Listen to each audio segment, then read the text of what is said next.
Tome of Heroes has been out for a while now, so I reckon we start power building. And although there are about 20,000 new races in this book, I want to talk about the 5 best ones and their suggested classes.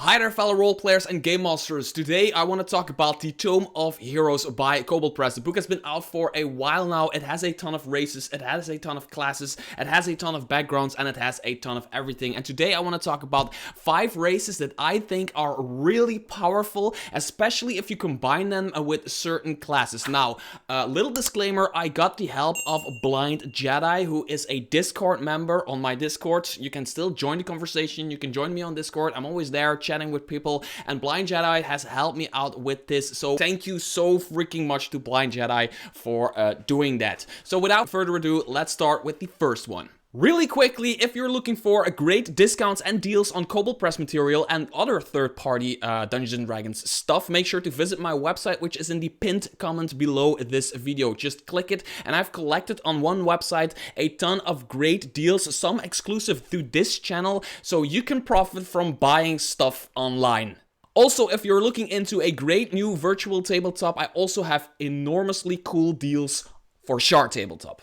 The first race I want to talk about is the Wyrd Gnome, which is actually a subrace of gnomes that can be born in any society of subraces of gnomes. There is no particular place or whereabouts they can get born. They're just gnomes that get born with 2 different colors of eyes and other natural phenomenon, and they are natural diviners. They can actually cast a few divination spells just naturally, right? And the Wyrd Gnome is really cool because first of all, you get the guidance cantrip for free, and everybody knows that at the first levels of play, guidance is a really good cantrip that can actually save tons of lives. If you have to jump over a pit trap or whatever, and you have like this really slow person and you cast guidance on them, the D4 they get to roll on their D20 is really powerful. But they also get like identify, which is a cool spell, and augury, if that's a correct way to pronounce it. But the coolest thing they have is actually an ability called, I'm gonna try to pronounce it, it's Prescience. And Prescience basically gives you an extra D20 roll on top of the feature you already get if you are a divination wizard. If you become a divination wizard as a Wyrd Gnome, instead of in the morning rolling 2d20 that you can replace any roll with, you get to roll 3d20 that you can replace any roll with. So the divination wizard, every morning they get to roll 2d20, and during that day, in-game day, they can change 1d20 roll from themselves or any other party member or even an enemy into a roll they rolled in the morning. So if you roll, like, let's say you roll a 1, a 2, and a 3, 3 really low rolls, which is really good because you can now get your enemies to roll a 1, a 2, or a 3 on an attack roll, a saving throw, or whatever. So normally that's only 2 d20s, and it's already an extremely powerful ability. It's one of my favorite abilities in the game of 5th edition. Now you get 3 d20 actually to do that, so that becomes really cool. Another cool feature they have, there's 20 other gnomes, Wyrd Gnomes, within half a mile of you. You actually get +1 on the d20 roll per 20 Wyrd Gnomes. So if a bunch of Wyrd Gnomes are together, they can get shit done, basically. Next up, if you want to play a paladin that focuses on smites, then the Darakhull heritage of the Darakhull is really cool. Now, the Darakhull gets a ton of content in this book. There is a lot of pages on it. There are a bunch of heritages, which is really great, but the Darakhull heritage actually has a really cool feature.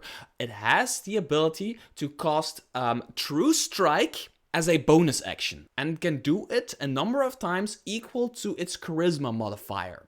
So let's say your charisma modifier is 5, you can cast True Strike 5 times a day as a bonus action. Now, True Strike isn't really that good of a cantrip in the vanilla rules of Dungeons & Dragons because it takes a full action to cast, and then on your next turn you get to do all kinds of stuff with advantage against that one target, which is stupid in a way. But if you can cast it as a bonus action, you actually get your action to do something after that, which makes the cantrip really powerful, especially if you can do that a number of times a day equal to your charisma modifier. Let's say it's 5. So as a paladin, if you want to smite and you have, say, you are a paladin and you have like this weapon that crits on 20 and 19, for example, and then you get to make all these attacks with advantage, there's a lot of chances you are going to roll crits. There's a lot of chances you are going to hit, so you are going to be able to smite a heck of a lot. Now, there is a little disclaimer that I need to talk about with this, because the True Strike explanation literally says you extend your hand to point your finger, target in range, your magic grants you a brief insight into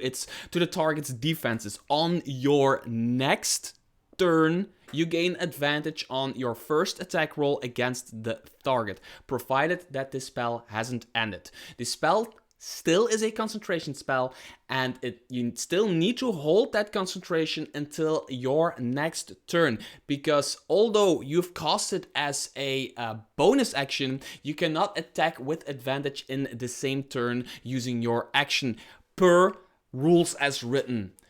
I'd say as a dungeon master, I'd allow it to be in the same turn, because I think it's kind of intended more for that, but that's up to you. It's just something that's in the rules as written that you need to like take into account or talk to your dungeon master about before applying this race to this class. Now, the weirdest race in the book might be the favored Mushroomfolk. Yes, ladies and gentlemen, a walking and talking shroom. Basically, if you are planning to build a support character for your party, either healing or buffing or a combination of the two, with like a Divine Soul Sorcerer or maybe a Bard or even a Paladin, which would be really weird, a Mushroomfolk Paladin or something like that, you should really look into this race, because first of all, it gets a really cool cantrip, Spare the Dying, which is really, really good.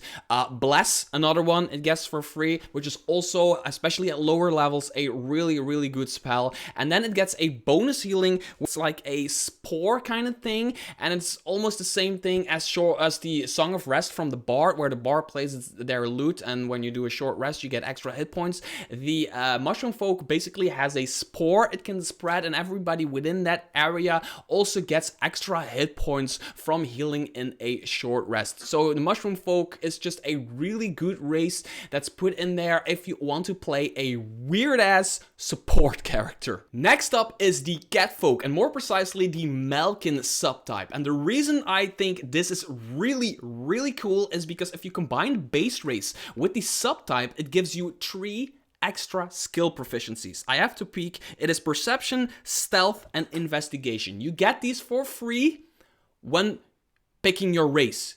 They don't have anything to do with your class, so just from picking your race, you get these for free. Now, if you combine this with the Rogue, you will have 9 trained skills at level 1, which is really a ton.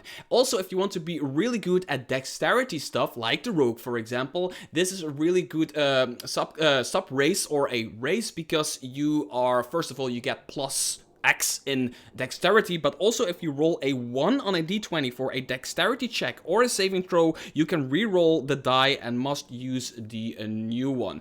Although this is very situational, it's very cool to have for that one moment where you need to make a dex save against a breath attack from a dragon and you roll a freaking 1. You get to re-roll, which is really, really cool to have on top of all those skills you are proficient in. So the Rogue is the way to go. Now hear me out, don't run away. A Centaur monk. Yes, a Centaur monk. Well, actually an Alseid monk, because the book actually refers to their version of a Centaur as Alseid. And the reason the monk is really powerful for this is because the Alseid gets training in stealth, first of all, but also a base walking speed of 40 feet. feet. 40 feet is already a pretty fast character.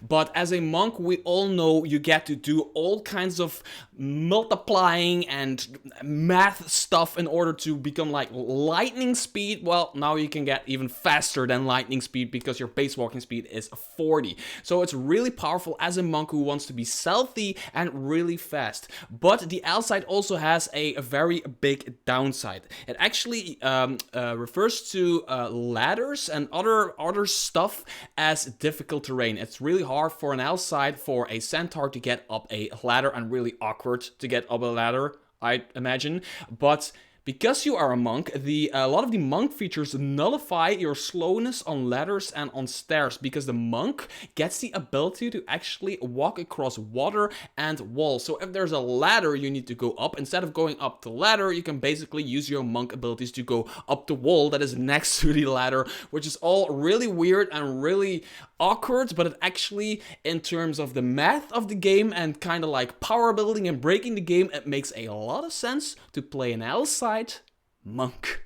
And those were 5 IDs to kind of power build characters from the Tome of Heroes. Some of these are really awkward and don't really make sense, but they're actually cool in the math and breaking the game department. So I just wanted to share that with you. There's a lot more content in Tome of Heroes that I want to share with you in the near future. So make sure to subscribe. Make sure to ask me any questions about this book or any other book in the comments below. Hit that thumbs up, and until next video, bye-bye. And if you still find yourself watching this video, thank you very much, and answer me. Do you play a musical instrument? If so, which one?